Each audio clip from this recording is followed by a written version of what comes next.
You know where you are? This is TeamNet TV, Liberia's first online TV station, bringing you the best in internet broadcasting in Liberia. TeamNet TV, backed by the office of the Vice President of the Republic of Liberia, chief sponsor for TeamNet TV. TeamNet TV, Liberia first. Hi people, my name is Rose Quebec Cairo. I work in the office of the Vice President, Republic of Liberia, and I love watching TeamNet TV for their coverage because they go beyond the borders to bring you exactly what's happening. Don't miss out. Keep watching out for TeamNet.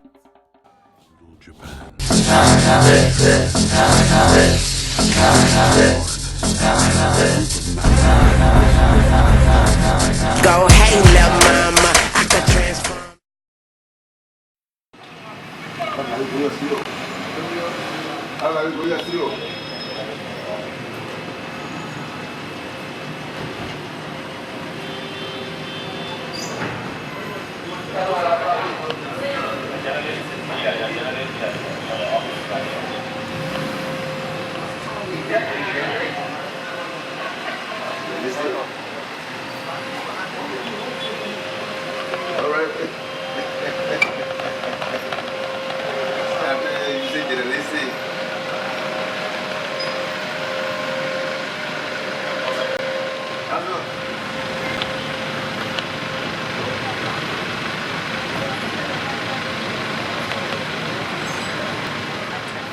Across Liberia, and today we're privileged to have with us in studio this morning Her Excellency Dr. Joel Howard Taylor. She's the Vice President of the Republic of Liberia. Not only that, she is the Chairperson of the Board of Advisors ALO Liberia, and that is the African Women Leadership Organization, ALO. She's here, and she will tell us more about this organization, what it's all about, the formal launch and everything. Why is it even important that people need to follow up on this great organization, its establishment, its founder? What is the vision so far? Ma'am, would like to say welcome. Thank you. It's an exciting morning to be on ECOWAS radio. I know the extent of it across the region. And let me say to everyone out there who's listening across our West African region, good morning. Good morning to you. The Excellency just said that. And on the flip side, we have the ECOWAS ambassador to Liberia, His Excellency Tunji Ajisomo. He's here, so he'll be chipping in a little bit as we go along with the conversation. So let's first of all hear from you. African Women Leadership Organization, ARLO. What is the vision? How did it get started? Well, funny thing, it got started by a man. You can imagine. Funny enough. Yeah. Who has had a vision for providing a platform where African women can come and learn, mentor one another, learn new strategies, upgrade their skills in order to be prepared for the challenges we face as women across our region. And for the past 20-something years, he's been really going from country to country, trying to establish this organization. It is predominant in most of our West African countries already. And the Nigerian group, let me say hello to ALO Nigeria this morning. I understand that there are chapters in almost all 36 of their states. So they're taking this to a new level. We hope when he gets in here on Wednesday, you'll have a chance to come and sit with you to talk about some of what is going on across the region. But frankly, Liberia is a little belated. I've been a part of ALO for about 11 years, and they've been trying to establish one here for that long. 11 years. 11 years. So and we we're just a little heard late. about it in 2019. How come it took so long like that? What was going on? Well, you know, I was the one who, you know, was a part of the ALO International, and they looked to me to try to set this up. But for the past 5-6 years, you know, my schedule has been really crazy with all of the political maneuverings happening at different levels. And I just thought I couldn't give it my fullest, and I didn't find a team that I could work with at a point to say, well, let's entrust such an important vision.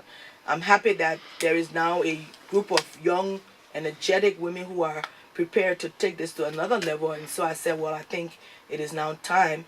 And I'm happy that we will be installing those officers on Thursday so that they can take on this significant work that must continue.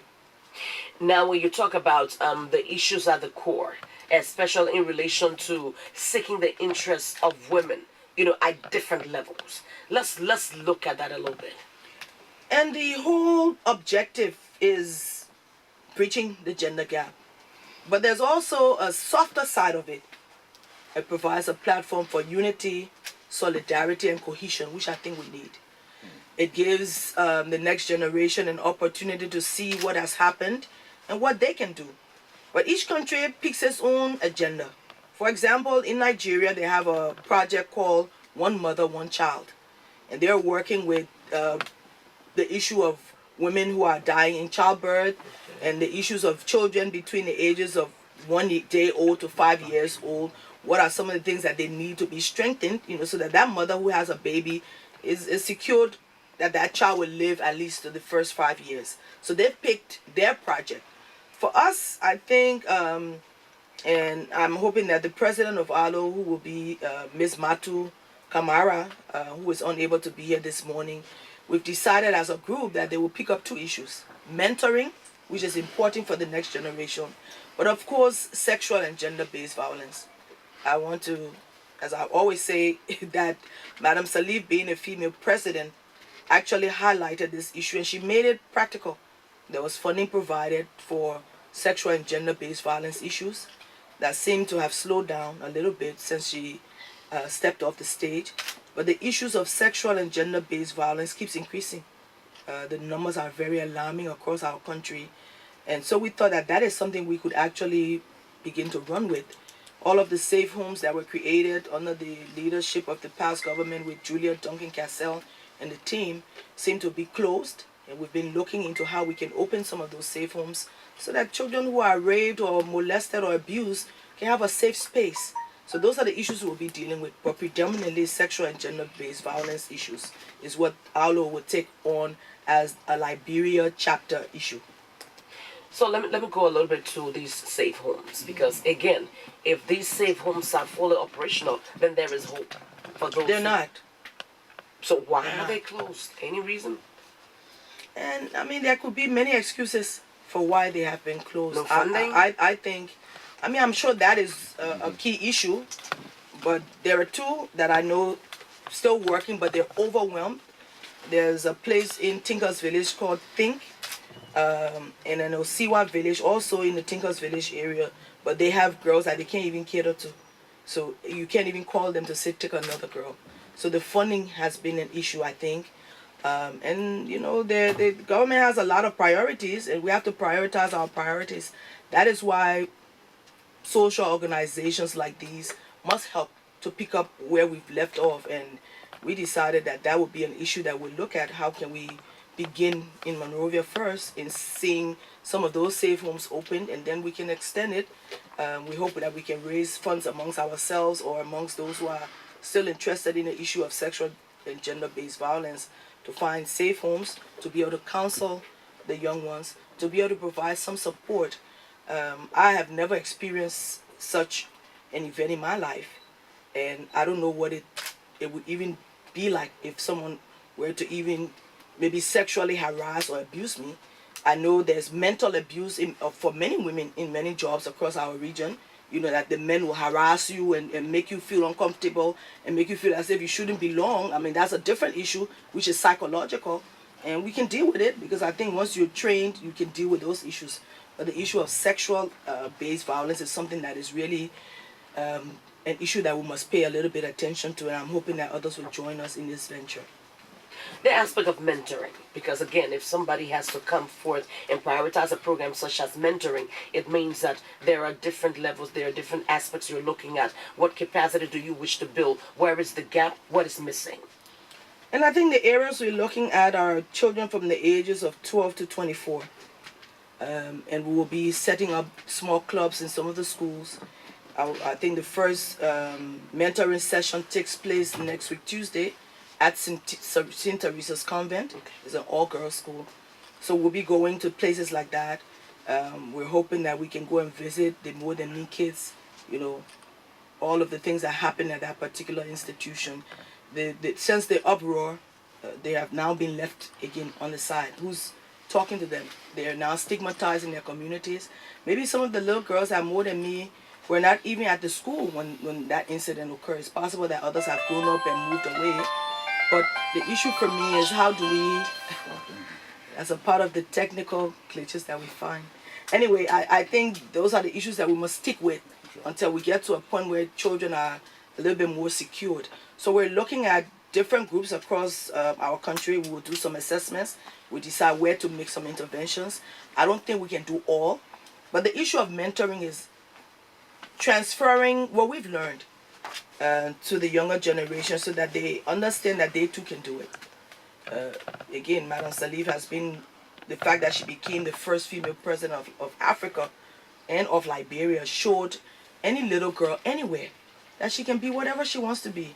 You could walk into a classroom in any part of Liberia and ask, what do you guys want to be? There will be one little girl that will stand up and say, oh, I want to be president of Liberia.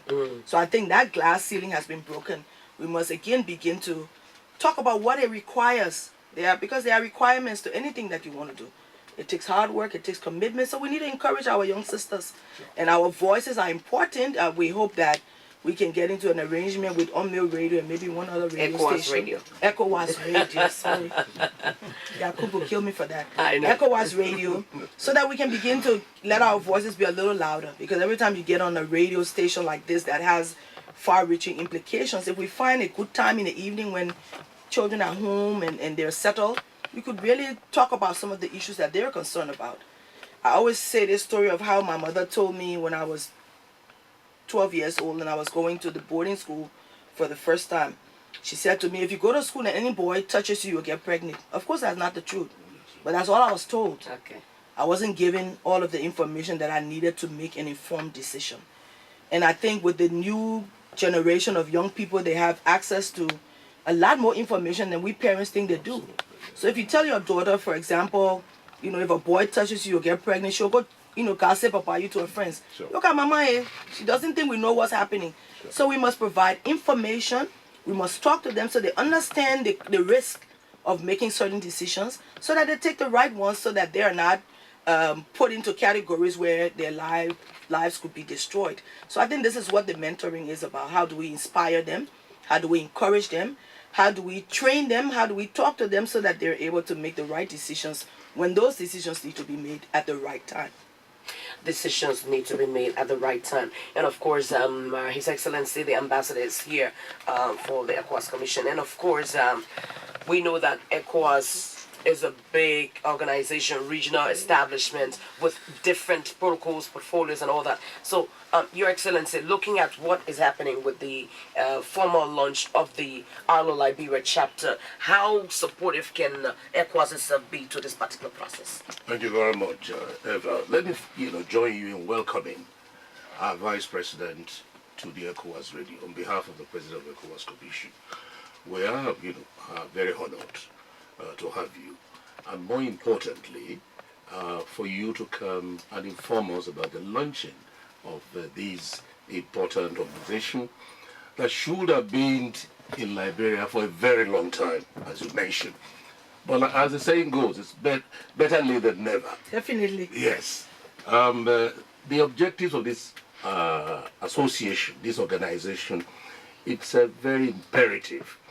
And the launch, coming at the time that we'll be celebrating International Women's Day, in Liberia and all over Africa and outside the continent, it's very germane. And that is something that we need to welcome, very warmly. And it's also coming at a time that Liberia is also selected as one of the 4 countries in Africa that is going to benefit from what we call the Spotlight Initiative. Spotlight Initiative is a platform put together by the European Union and United Nations to address gender-based violence. And there are only 4 countries in our sub-region: Nigeria, Liberia, Niger, and Mali. And it's essentially targeted towards addressing gender-based violence.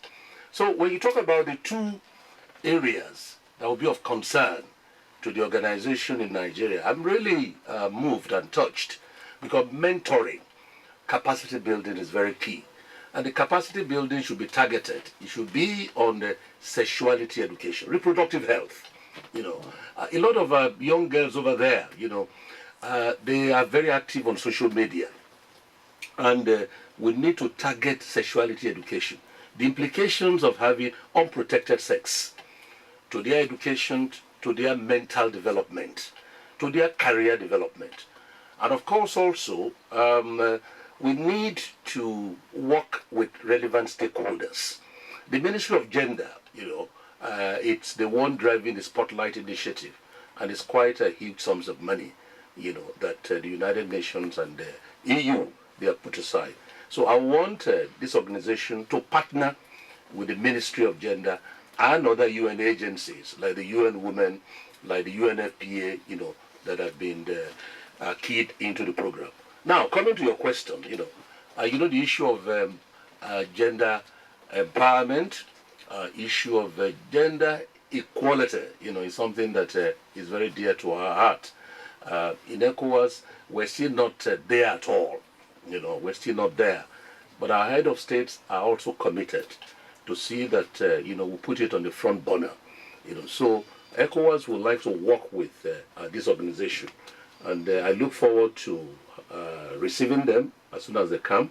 And then we'll introduce them to our gender center in Dakar, as well as the commissioner in charge of gender in Abuja. So that, you can imagine they are well established in Nigeria. In all the states, the 36 states that the vice president mentioned, and one of the programs that they have executed very successfully, it's on the child, morbidity, mortality, which everybody is applauding them for. So we can replicate this, and others in our member states. So we'd like to, really thank you for being the driving force, of getting these organizations to Liberia. Thank you so much, Your Excellency, and we'd like to hear from our colleague Boris Corey, who's standing by with French. Just in a nutshell, in 2-3 minutes, tell the those who are listening what exactly is going on. Merci Yves, merci tous ceux qui nous écoutent sur les zones de la radio CDAO. Special with Her Excellency, Dr. Joel Howard Taylor. She's the Vice President of the Republic of Liberia. We're looking at the formal launch. And the President of the Senate. The President of the Senate, yes. The President of the Senate. And we're looking at the formal launch of the African Women Leadership Organization. ARLO has been in existence for so long, 10 years, 11 years running now. And we're just hearing about it in Liberia. Why? She's being too busy. Politics on the flip side. So you can see that for yourself. But she's also the chairperson of the Board of Advisors for ARLO Liberia. The formal launch is taking place on Thursday at the Millennium Guest House. And you want to be a part of that process as well. Listeners out there, those who want to be a part of the program, we're giving you an opportunity. You can call us and make your own interjections as in what you think, what you feel, what is your own apprehension about this. So you can call us on 0779 000691. When we take our break and come back, you can call us on 0779 000691, and you can be a part of the discussion at ECOWAS Radio. We'll be right back. Liberia, and also Senate President of the Liberian Senate. We're looking at the formal launch of the African Women Leadership Organization, ARLO, the Liberia chapter, and it's happening on Thursday at the Millennium Guest House and Resorts in Cinco Tuckman Boulevard. And it's all about focusing on the issue of women's empowerment. You're looking at girls' education. You're looking at the issue of sexual and gender-based violence. And two things stand out for the Liberia chapter that will be launched on Thursday. You're looking at mentoring. You're looking at the issue of SGBV because it's so prolific in our region. It's so. It's just crazy. Why is this happening? And we've encouraged people to call us on the line. We have our caller on the line this morning. Good morning. Good morning. Good morning. Good morning. And women must be the best at whatever we choose to be. We cannot be considered second rate. And if a woman wants to do something, regardless of whether you want to be a farmer or whether you want to be a politician or whether you want to be president, the types of leadership we will be trying to engender in these young women is that you must be the best at your game. And to be the best at your game, you must learn, You must train, you must understand the issues, and you must work hard. It's only hard work and dedication that will land you to a place where opportunity meets you. You're able to step in. We can no longer accept mediocre performance at any level. I happened to get a WhatsApp message from a friend coming from Harare, and they sent me this video of a woman farmer, Eva. I've never seen anything like that before. The most amazing work. I'm trying to get her to come and visit with us as we interact with other, and we'll be trying to get into partnerships with other organizations, because no one can do anything, everything. You have the Rural Women Association, for example. They've been struggling really, and most people only know about the Rural Women Association when you want to do politics, and then you say, oh, go to your county, and it's unfair, and those are the things we must stop. If that organization is able to begin one farm, and I'm going to have to find a way to get this lady to come and visit with them to show them what can be done. The farm goes from planting to production and export. You kidding? She has a whole simple woman. If you see her, you'll be shocked. And she's been, oh, I have to come to Liberia. So those are the kinds of leaderships we want to show, that if you're going to plant corn, there's an Obasanjo farm right here in Cape Mount that is struggling for corn for the feed. Sure. So the Cape Mount women can be encouraged, for example, let's do the best, and they will give you the seeds. You have land already. Can we cultivate land next to the farm so that we're able to sell it? They're now ordering feed and other things for their chickens from Guinea. We're losing jobs to next door. Of course, we are now a region, so anyone can go next door and buy anything, but people are living right over there, and you will go and you'll see a group of women complaining, oh, we don't have this, we don't have that. No longer can we live like that. So I'm hoping that we can begin to talk about excellence in leadership. And it used to be like that before.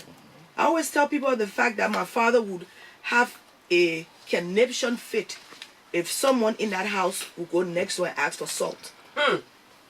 Because then he would say, well, I didn't provide for my family. Exactly. Even if it's salt. That means whatever funding was given to you to manage for the month, you mismanaged it. Sure. So you shouldn't go ask. You would prefer to eat food without salt than to hear that you went next door. So the issue of it is how can we now leverage the beautiful things God has given us as Liberians to stand up and stop being beggars, so that people can stop using us in terms of elections, and when you're finished, you drop to the ground. There's a regular woman with a high school degree that has taken farming to a new level. Okay, we have another caller on the line. Good morning. Good morning. Yeah? What's your name and where you calling from, sir?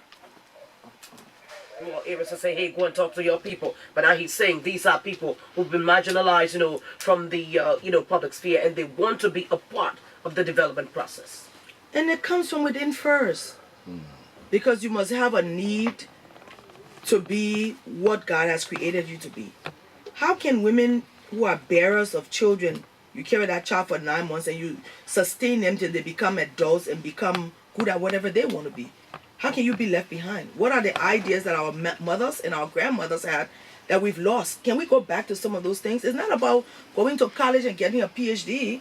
It's about working in the spheres that you are in and making a difference right there. And that's the message we'll be carrying across the country, that indeed women everywhere, what is it you want to do? What do you have in your hands? Can we use what you have in your hands? And I think that's a place to begin. There's another caller on the line. Good morning.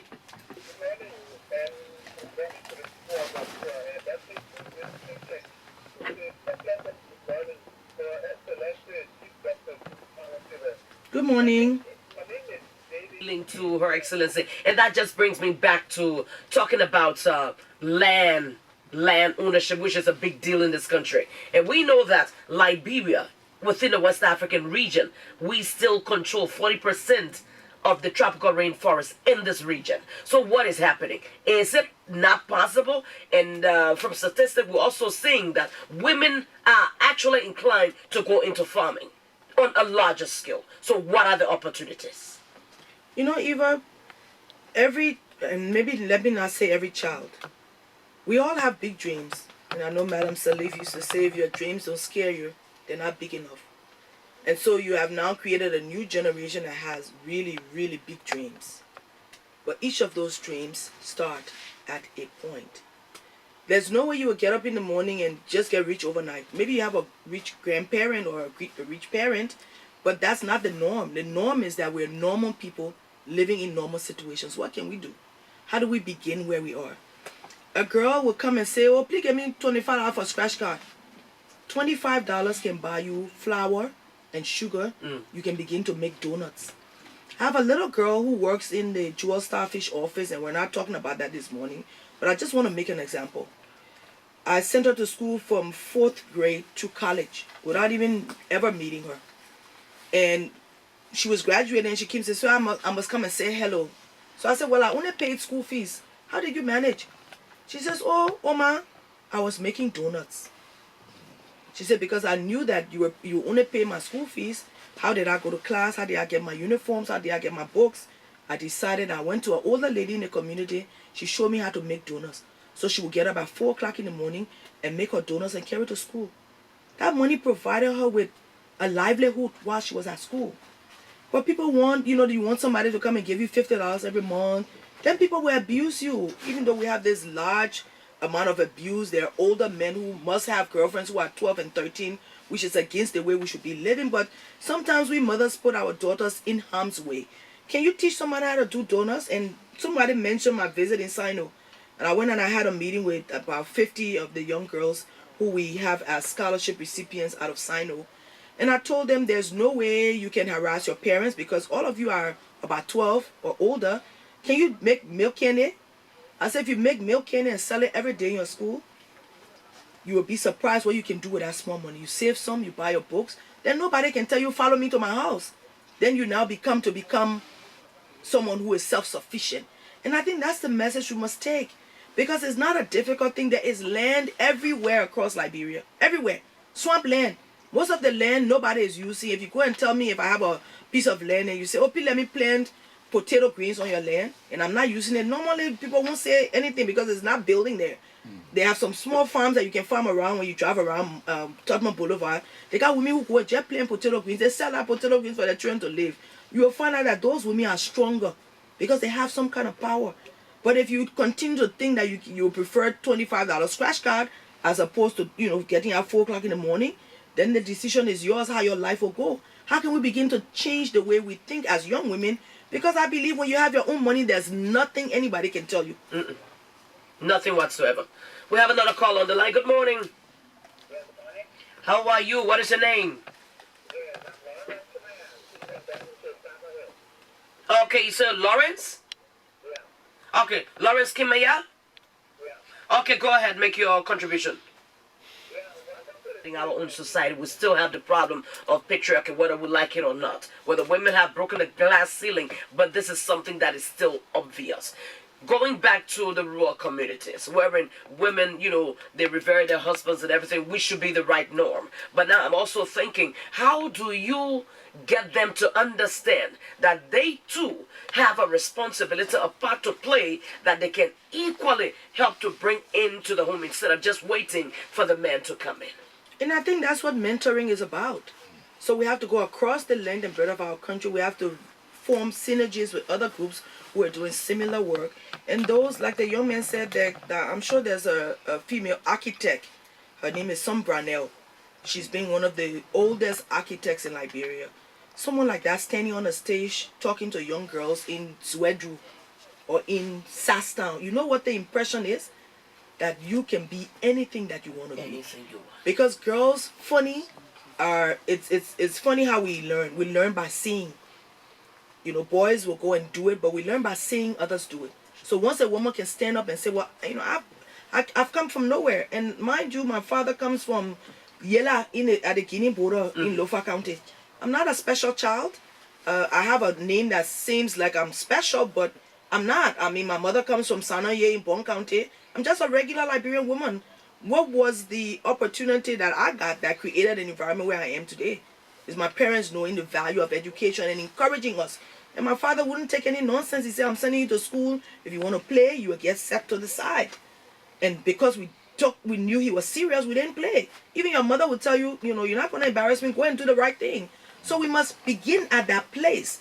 And I want to talk about the Red Cross program that he mentioned. That Red Cross program, I provided them $1 million last year, because even though they got a scholarship, they were having problems. What do you do with child care? What do you do with paying for tuition? Some people go and get accepted into the program. There's no money to pay your way to go back and forth, so you're not able to finish. So we provided some funding for them to be able to, provide access to those young women. Some people will finish and they have a set of tools. How do they start their business? I had wished when I went to the program and talked about it that others would have gone and added, every cent count, because those girls that come through the training can actually become the people we're talking about. You get trained as a beautician. How do you start your own business? So I think we need to look into synergies, and I took this Red Cross program all the way to the United Nations. They needed funding to complete one circle. They didn't have all of the funding because the funding that was coming to Liberia has now dried up. They're expecting that we'll pick up on some of these opportunities, and I was hoping that they will find a way to fund this program, because it is one of the most excellent programs. And I thought the Red Cross program, dealing with just those people, could now be spread across the country, so that every girl, you don't have to come from Grand Crew to Monrovia, you should have a training program there. And this is what we must do, not just mentor, but find a way where these programs are spread across the country, so everyone can learn where they live and become to provide their own livelihood there, instead of everybody coming and getting stuck in Monrovia. So there's a lot of work that we must do. Each person must take an aspect of it. And I don't think Aula will do everything. We're just going to start. And that's all it takes. Those who will mentor, those who will train, those who will provide opportunities for, must now come back and join the bandwagon, because we do need all hands on deck. It seems that we have our last caller on the line. Good morning, Your Excellency. We just need you to your brief interjection based on the calls that we've received so far this morning. Thank you very much, Eva. I think it has been quite exciting. And the takeaway is empowerment. Our girls, our women, they need to be empowered. And the Vice President has made a point very clear, orientation. Our orientation has to change. Don't think that you cannot do it. The women out there, you need to believe in yourself. You need to believe in your children, and then teach them the right values, the values of hard work, the values of honesty, the values of integrity, and then coupled with commitment to see that we pursue excellence. This is exactly what is happening in other countries in the sub-region, And I also want to quickly mention that Liberia hosted 50 million African women speak recently. This is also a very good platform that will collaborate with AWOL. It is established to also provide assistance support, to women, especially women that are in entrepreneurship. So incidentally, it's an ECOWAS initiative. So we will work closely with you. And don't also forget the Spotlight initiative, which I mentioned earlier on.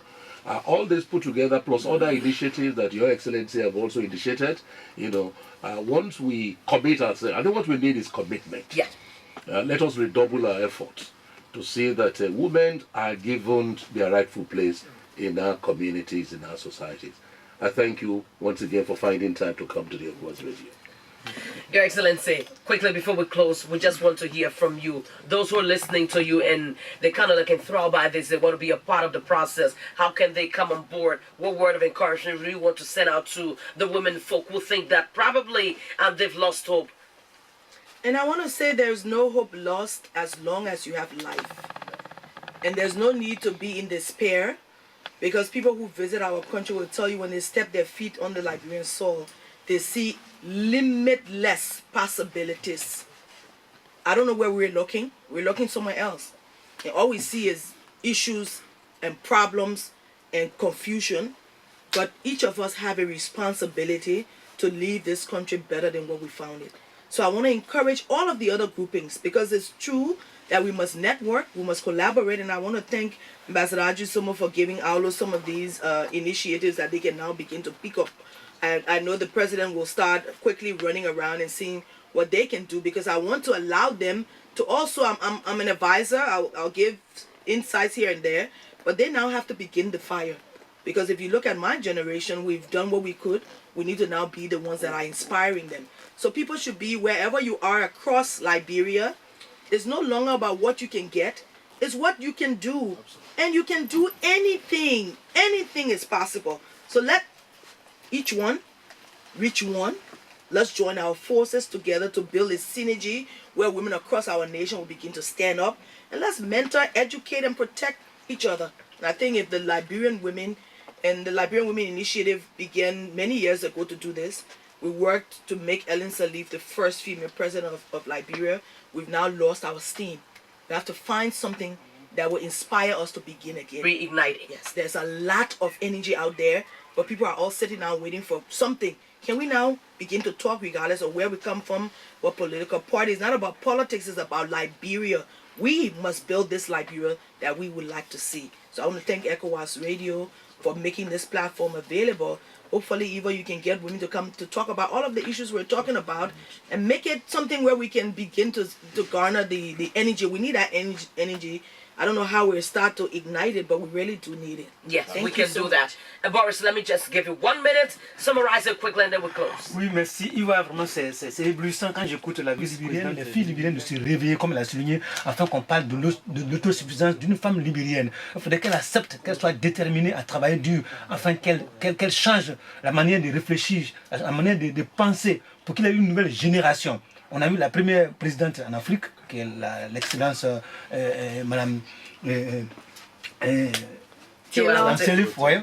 Ok, Madame Sirleaf qui a été la première dame africaine qui a été la présidente. Et encore là, une femme encore qui est la vice-présidente. Pour elle, elle invite toutes les femmes, du Libéria pour qu'elles se réveillent et qu'elles soient déterminées afin que la fierté de la femme africaine se réveille. Parce que la femme africaine, ce n'est pas une femme qui doit mendier, ce n'est pas une femme qui doit rester paresseuse, mais qui doit, n'est-ce pas, respecter sa dignité et se mettre en valeur. Elle a donné des exemples. Et moi aussi, je suis très heureux, c'est la première fois que je la vois parler. Et j'invite tous ceux qui nous écoutent d'embrasser sa philosophie pour que nos sœurs se réveillent, qu'on arrête de nous exploiter, d'exploiter nos sœurs. On doit se réveiller, les femmes doivent se réveiller pour la fierté de la femme libérienne.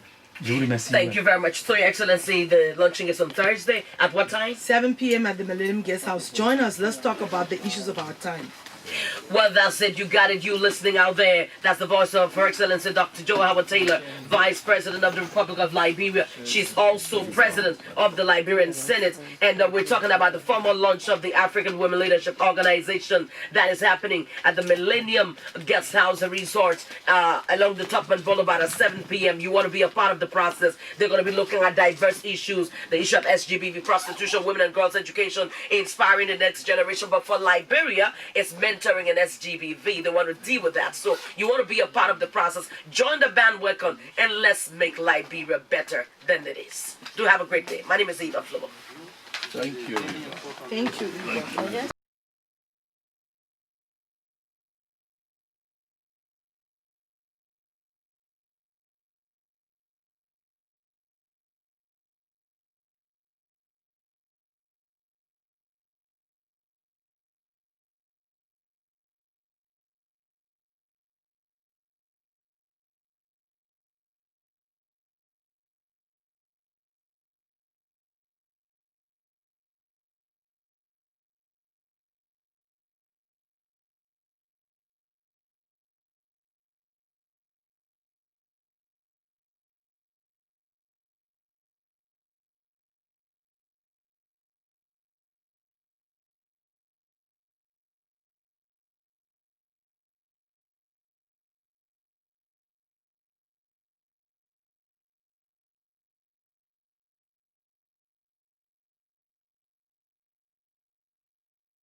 Come on, bro. Come on, bro. Yeah. I feel yes, yeah, come on, y'all.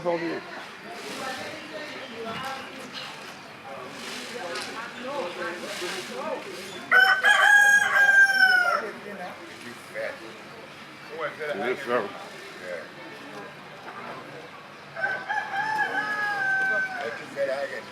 Who is the winner?